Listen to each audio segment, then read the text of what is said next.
Oh, good afternoon, it's Dennis Hubbard. Gardening tips number 24. We finished up the last time talking about the cherry tree. Well, I've got a climber going right through it. You see what it is, and you can see it's actually from Morrison's 169, which isn't bad. Some people don't like them mixing up with the fruit trees, but I do, because they've got to have somewhere to climb. If they can't cling onto something, they won't climb, and I like to see them amongst the fruit. Moving on, we've got Delphiniums here, which were short cuttings from last year's in the other part of the garden, and they're coming on very, very well indeed. So they're your cuttings, are yes, they? So they didn't cost you anything? They didn't cost you anything. That's the main purpose of this garden. Cost no, but make all sorts of things. But running through this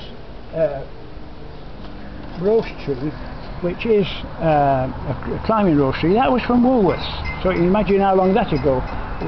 $1.99. And running through it is this clematis, the Countess de Boucher. I don't know whether I say that right, but my French never was any good. But there we are. That's a lovely rose tree being covered in flowers. Next to it we have, and I can never remember this name of this tree, so I think of a footballer, Jimmy Greaves, and that is a James Grieve. It's a cutting from the big James Greaves over there, which we'll come to in a minute. But there again, it's got plenty of fruit. And last year, this year and that tree, we stored them well after Christmas. We were still having lovely apples. They do store very well, contrary to what the book says. Funnily enough, must have been the way I stored them. Now next to it, we have the plum, Victoria plum. Now this really is. The Victoria plums are absolutely fantastic. They really are. The taste. You come close, you can see them here. They get hidden up. They camouflaged amongst all the leaves. But as soon as they get bigger and start ripening, they're absolutely gorgeous. You walk out here, take one off, and it's fantastic. But having said that, some years ago, when we lived in Norfolk, I had a beautiful Victoria plum tree, and my granddaughter was about 9, I think. She took one off, bit into it, and inside was a big maggot, and that put her off for life. So the spraying comes into its own. You remember in one of the tips I said we must tar spray these at least once a year. Unfortunately, I don't know whether it's the spray or the frost we've had, the severe frost, but we've had no leaf curl, we've had very few bugs, and things have been a lot healthier. Now next to it we have the Cox's orange pippin, which are very difficult to grow, and they never look healthy. But we've got a good crop this year, a very good crop of fruit this year, and they are there again. They will store for Christmas. Running through it, we have this General Sikorski. For some reason, the Polish seem to do very well with clematis.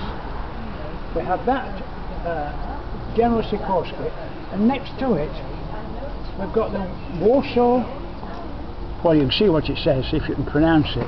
Warsaw Nike, and that goes over up and over, and in the autumn, it all falls down like a waterfall on the other side, all blue. Now this tree is Comish pear. I stood here in September, as you probably know from the previous, and I said to it, as Prince Charles does, talks to his plants, I said, if you don't bear fruit next year, you're out. And in the spring it was full of blossom, and what have I landed up with? Hundreds of blossom. I've landed with 2 pairs. One there, as far as I know, 1 pair there, and I think there's another one somewhere else. That's how it was. And it's sort of mocking me in that it's produced, but at its own speed. Right. Next down we have damsons. Now we can see the damsons amongst these. I'll put my spectacles on for your benefit, not for mine. I can see, but you might not think so. But the damsons, where are they? Where are the damsons? Let's see where they are. Here we are. Damsons there, on there, and they too get camouflaged with the. Look through there. Put your camera through there, and you'll see all the damsons there. And they are absolutely gorgeous. Down there, they're all over the place. In fact, here we have a.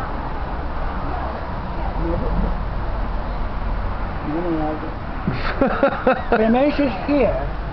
I don't know how that's got away, but Clematis. yeah, it's a beautiful clematis. Look, see the size of the buds for a start. There's one out there. Look, can you see them? They're absolutely gorgeous. I think it's. I'm not sure which one that is. I ought to find out. Is it that one? That? No, it's another one. But it was only a cheap one.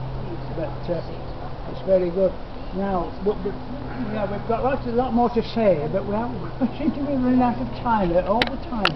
So we'll call it a day for today, and we'll carry on another time. Okay, bye. Bye-bye.